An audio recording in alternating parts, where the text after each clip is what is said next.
warahmatullahi wabarakatuh.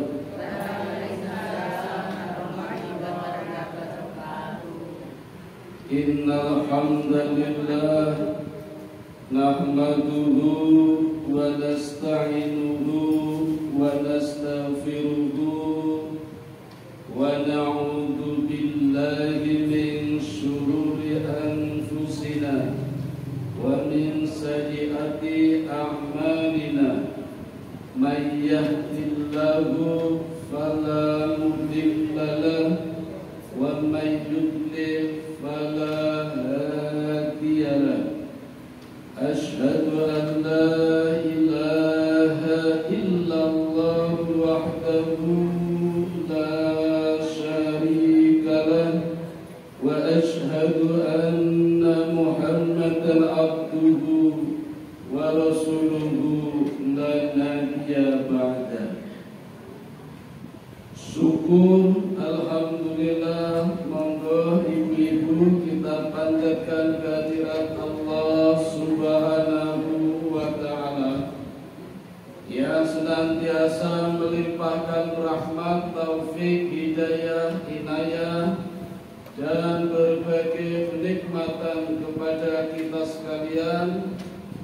Khususnya pada hari ini kita bisa dipertemukan kembali dalam pengajian perdana pasca Ramadan pimpinan Aisyah cabang Bungkul Harjo.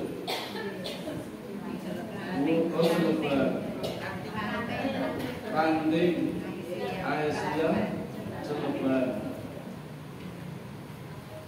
Sonten menika alhamdulillah Allah mempertemukan kita dalam satu majlis yang mulia, yaitu pengajian.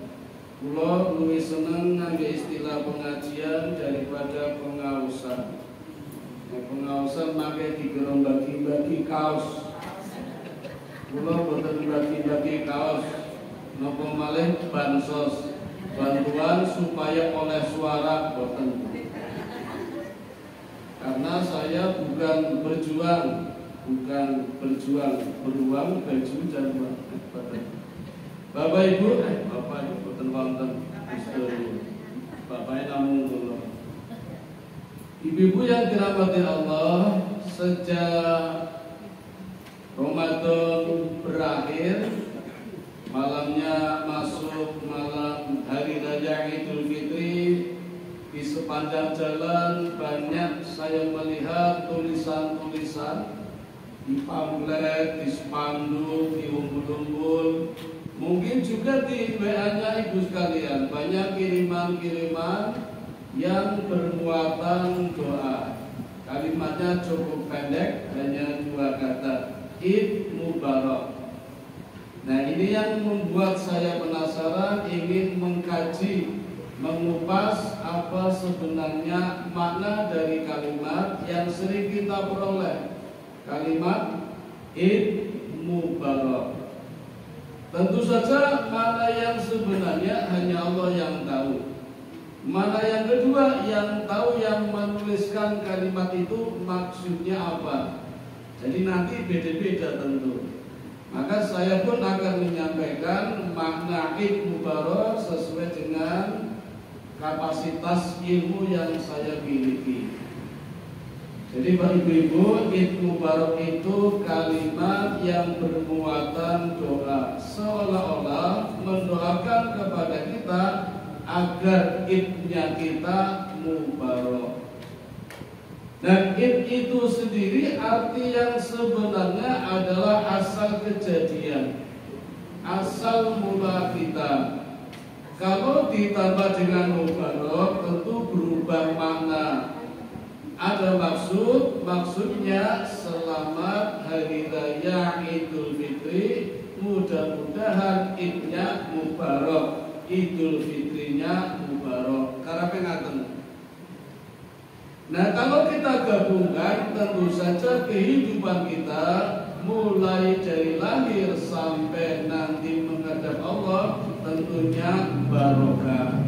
Tidak cuma ketika 3 hari raya saja barokah, tapi sepanjang hidup kita adalah barokah.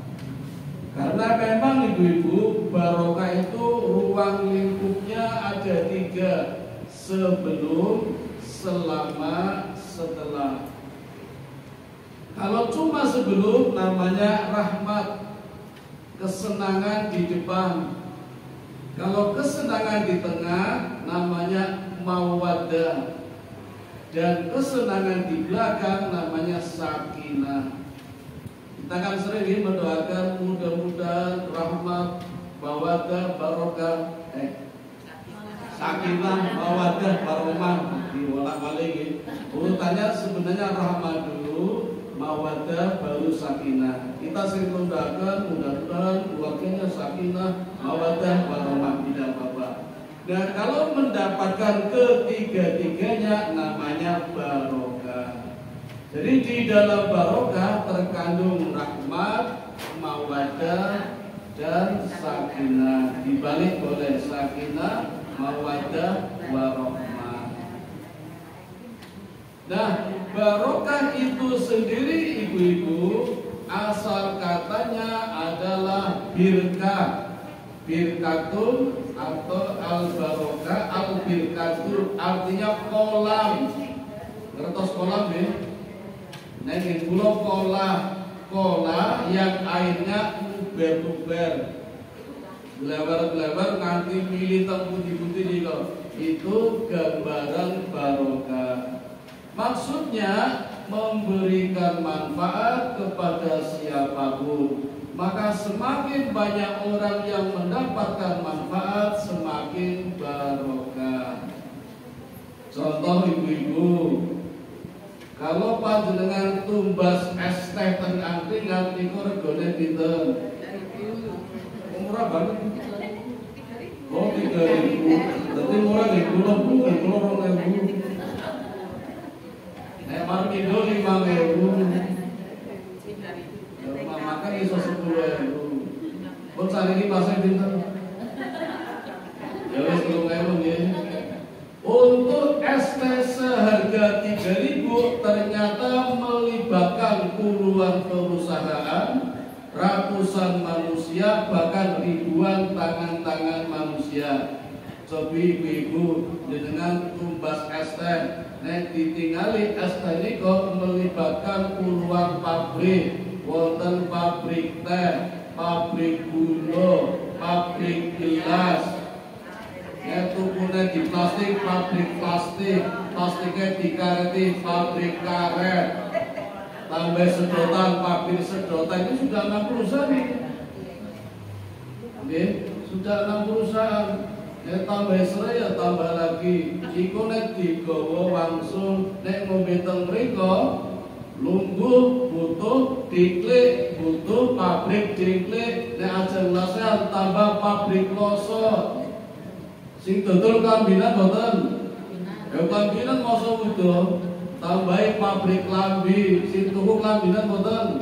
Padha. Tuku nek tuku es jenengan ngangge sepatu apa ngangge sandal? Apa nyeker? Ane sepatu tambah pabrik sepatu, sandal tambah pabrik sandal. Sandalnya pedot dikareti nganggo peniti dijepit tambah pabrik peniti. Apa 10 pabrik nih. Jadi hanya karena es teh ternyata melibatkan puluhan pabrik, ratusan manusia, bahkan tangan-tangan, ribuan tangan manusia. Semakin banyak orang mendapatkan manfaatnya, semakin barokah. Jadi barokah identik dengan bertambahnya manfaat. Nah, tentu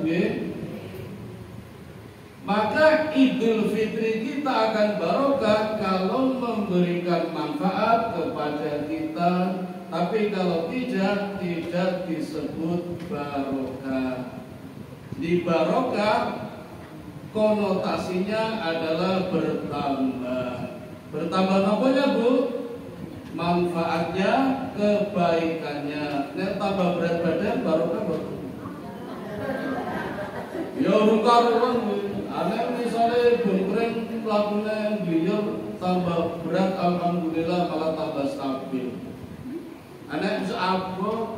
Puasanya apalagi puasa ulo, mana terus taman mungker, nanti orang subuhan, banson mungker, orang subuhan, nanti buka berbuka mungker, orang kalau terawih, ini kok tak jeda baru poso telung dino berat badannya mesti nambah. Mau yang sakit dari sekitar 5. Ini kok ditambah, tapi belum tentu barokah. Jadi ibu yang dimaksud barokah itu kalau bertambahnya adalah bertambahnya manfaat atau kebaikan. Karena saya tunjukkan dalilnya al-barokati tazidukum fi ta'ah. Di dalam barokah ada ketaatan. Nah, ini sudah mulai ini. Tidak cuma manfaat, tidak cuma kebaikan, tapi ada juga ketaatan. Maka ketika orang semakin taat, itulah barokah. Barokah bisa melekat pada banyak perkara. Umur, harta, gaji, pangkat, pekerjaan, suami, mergo jenengan istri, nek pas kula teng ngajeng bapak-bapak istri, iki suami, anak itu bisa dilekati barokah. Artinya bisa barokah apa tidak yang kita miliki? Anak, suami, rumah, gaji, apa malih? Sawah, harta, uang, umur. Itu yang dilihat bukan bertambahnya yang saya sebutkan tadi ibu-ibu, tapi bertambahnya ketaatannya. Rumah yang barokah kalau rumah yang kita tempati menjadikan penghuninya semakin taat. Kelingan boten ibu-ibu zaman biyen nek pun mulai maghrib peteng nganggo sentir nggih. Rungono TV mesti do tadarus do ngaji. A'udzu billahi minasyaitonir rajim. Nanti Isa mulane do cepet khatam. Saniki tasih boten? Nek tasih alhamdulillah. Nek teng Malioboro pun boten wonten.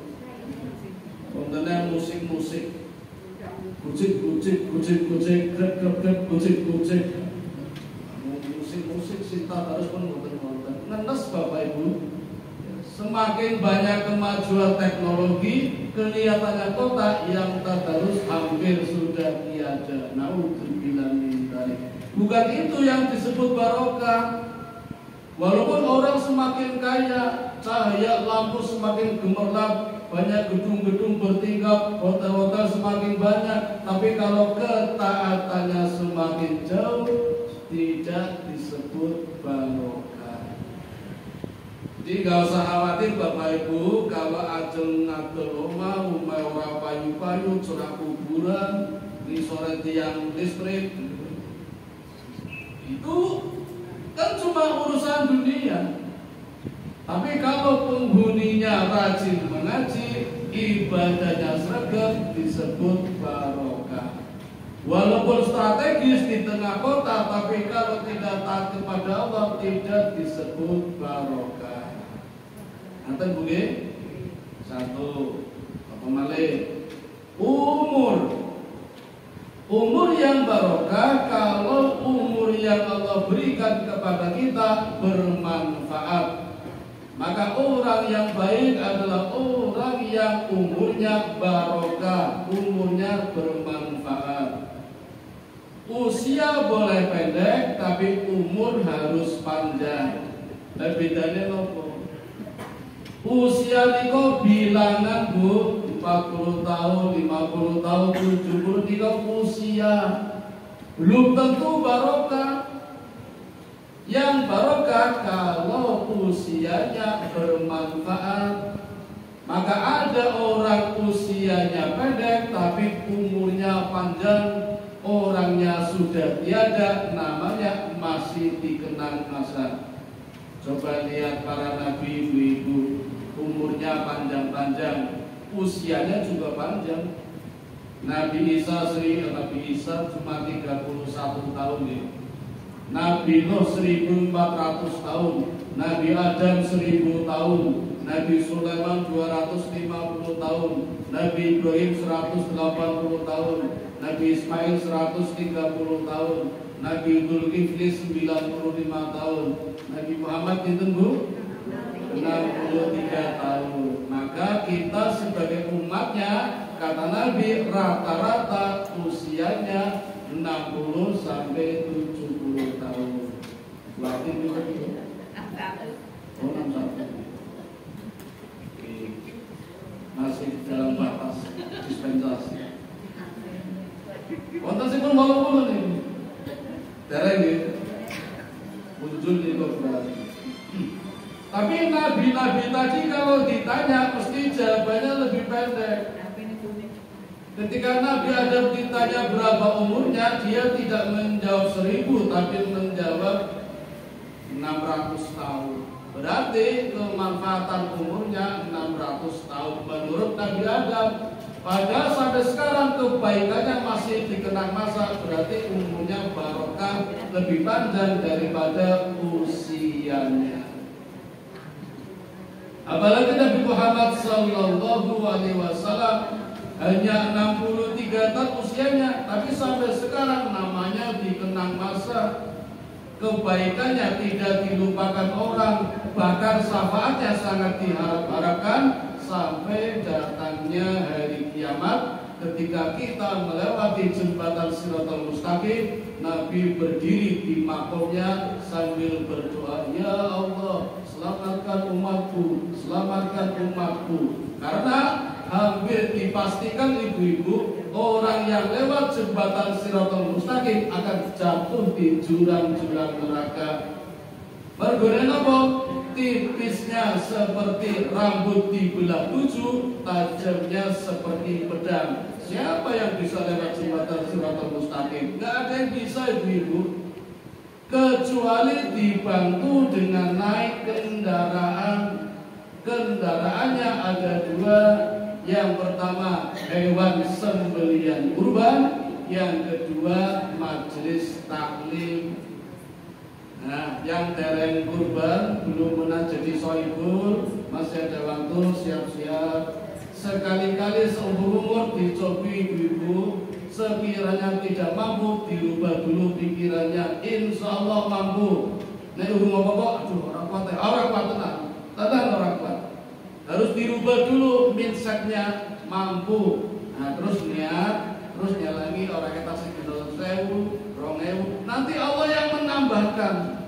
Itu bagi yang belum pernah. Bagi yang sudah pernah atau berkali-kali, ini tantangan ibu-ibu wani boten ngenjang jenengan soibul ting jenenge diganti boten ngangge jenengan. Ayo wani boten ora wani. Dibiasakan mulai dari mana saja boleh. Mungkin mulai dari nama bapaknya dulu, terus ibunya, tahun depan nama suaminya, besok lagi nama anak terbesar kalau sudah akil balik, kalau habis semua kemudian muter, atau nyoba pakai nama tetangga, boleh bilang boleh tidak. Yuk, tak sini jenengan ya, mau apa? Lo sohibul. Wah, mesti seneng banget doa kita nanti loh. Kalau kita kan udah biasa, kita seringkali mendoakan untuk diri sendiri. Ngapunten Bapak Ibu, niku jenenge egois. Kalau kita mendoakan orang lain, pasti kita didoakan oleh malaikat sama persis doanya seperti kita mendoakan orang lain. Bahkan lebih mujarab, kita mendoakan orang lain mungkin terkabulnya nggak langsung sehari, seminggu, atau sebulan, karena kita banyak dosa. Tapi ketika kita mendoakan orang lain, kita langsung didoakan malaikat. Malaikat nggak punya dosa bu, nggak pernah berbuat jahat, selalu baik, taat kepada Allah. Pasti langsung dikabulkan lebih cepat daripada doa kita. Itulah perlunya kita mendoakan orang lain, tidak mendoakan kita sendiri terus. Kita doakan orang lain, apalagi orang yang didoakan tidak tahu, itu lebih jos lagi. Tapi kalau tahu, ya nggak apa-apa. Nah, termasuk besok yang sudah sering sohibun, coba melatih manajemen kolbu, melatih hati. Wani ora, nek boten wani ya wis dicoba tahun depan. Nek saiki wani ya besok dicoba pakai nama orang lain. Wah, seru banget dan pasti mendoakan itu. Niko nembe kurban. Nanti kalau sudah terbiasa haji, dicoba nabung membayar haji pakai nama orang lain. Wani boten. Wah, larang ya 90 juta. Ya wis, tapi tidak salah mencoba. Nah, amal-amal seperti ini ibu-ibu namanya amal yang mabrur. Jadi tidak cuma haji saja yang mabrur, amal-amal lain juga bisa mabrur kalau kita rela mengikhlaskan mengganti nama kita dengan nama orang lain. Jadi pengertian mabrur adalah amal-amal baru yang belum pernah panjenengan tindak haji, pulang haji amalannya sama dengan sebelum haji. Mohon maaf, ngapunten, itu belum mabrur. Jadi harus berubah amalan yang baru tanpa melupakan amal yang lama, baik kuantitas maupun kualitas. Kuantitas sodakonya ditambah, jumlah orangnya ditambah, jumlah amplopnya tambahi. Sebelum haji 5.000 berhaji 10.000, sebelum haji 50.000 berhaji nyumbangnya 100.000. Niku barokah mabrur. Tapi kalau masih sama seperti sebelum haji, itu belum mabrur namanya.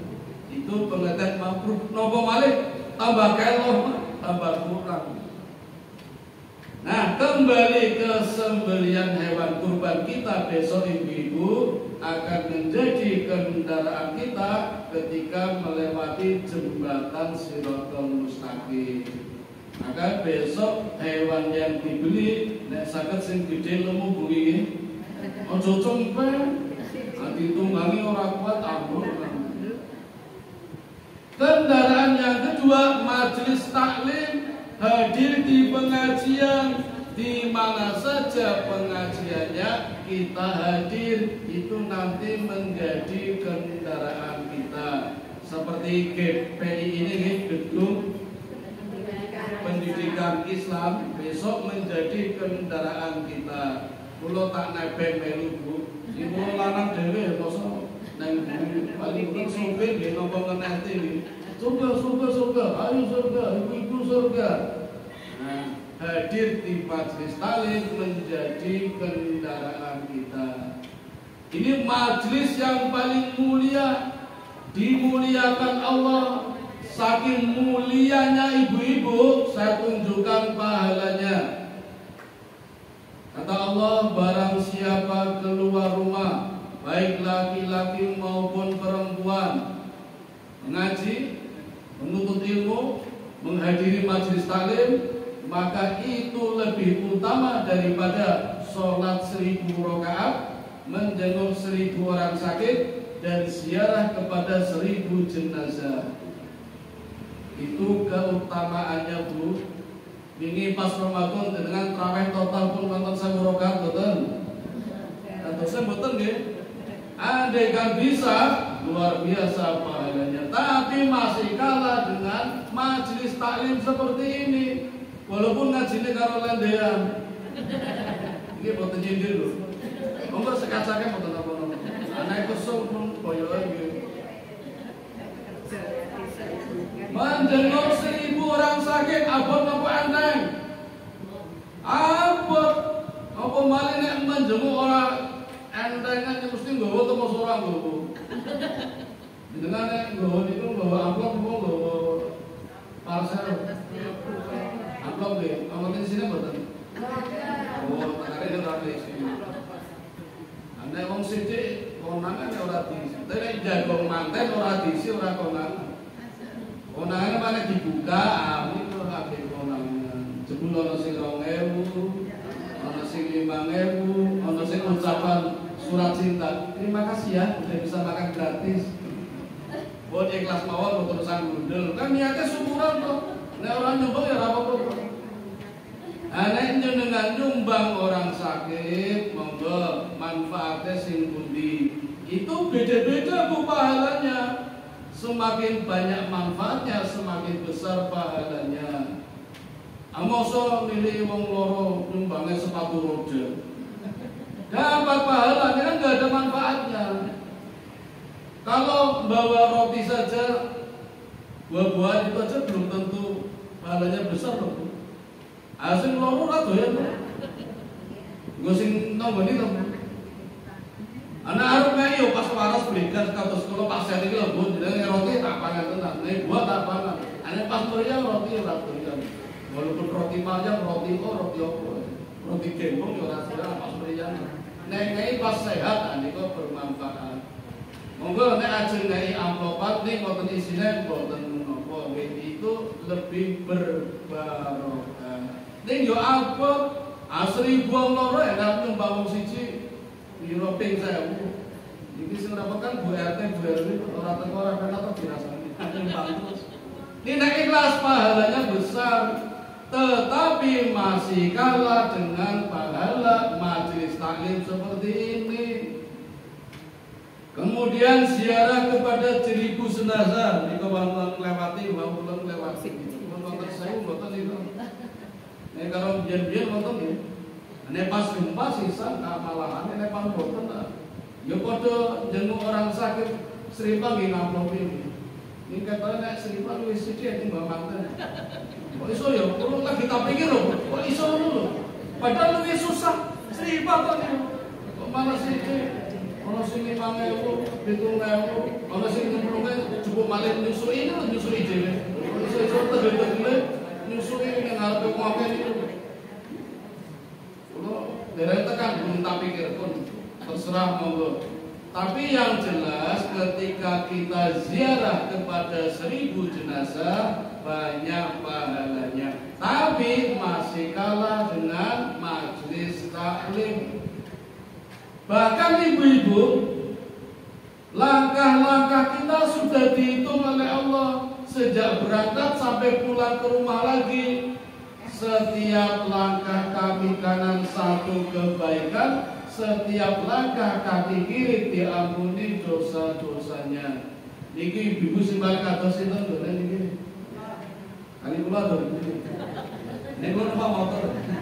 Ngitunge mubure roda kan. Buatin wonten pinten langkah, 100 langkah, 200 wonten ya?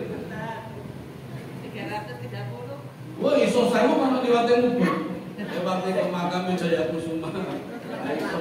Ini tekakane pun bubar masuk pengajian. Misalnya 200 langkah berarti panjenengan dapat bonus 100 kebaikan. Mergo kaki kanan 1 kebaikan dan diampuni dosanya 100. Mergo kaki kirinya mengampuni dosa-dosanya panjenengan. Itu manfaatnya. Amin nggih. Tambah lagi Sayyidina Ali juga mengatakan tafakkaru fi sa'atin khairum min ibadatis sana. Berpikir 1 jam lebih utama daripada ibadah 1 tahun. Niki sing ngendika Sayyidina Ali.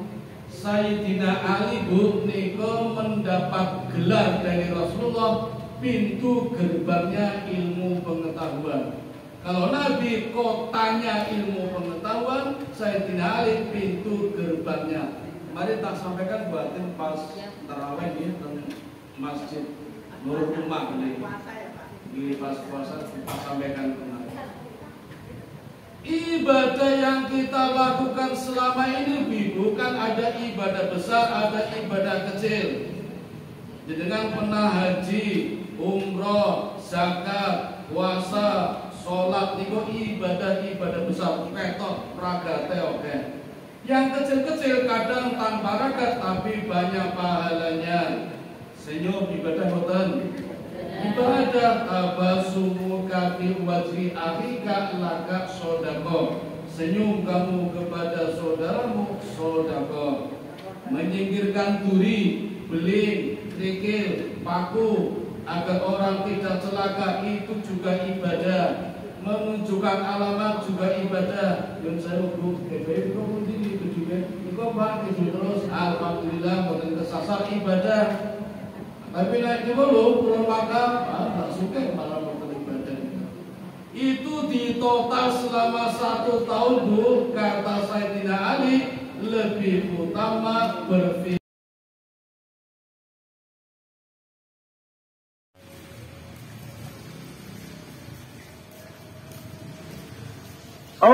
Allahu Akbar.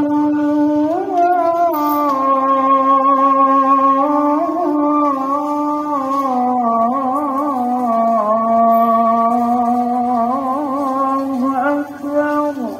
Asyhadu an la ilaha illallah. Asyhadu anna Muhammadan Rasulullah. Hayya 'alal salah, hayya 'alal falah. Qad qamatis salatu, qad qamatis salah. Allahu akbar, Allahu akbar. La ilaha illallah.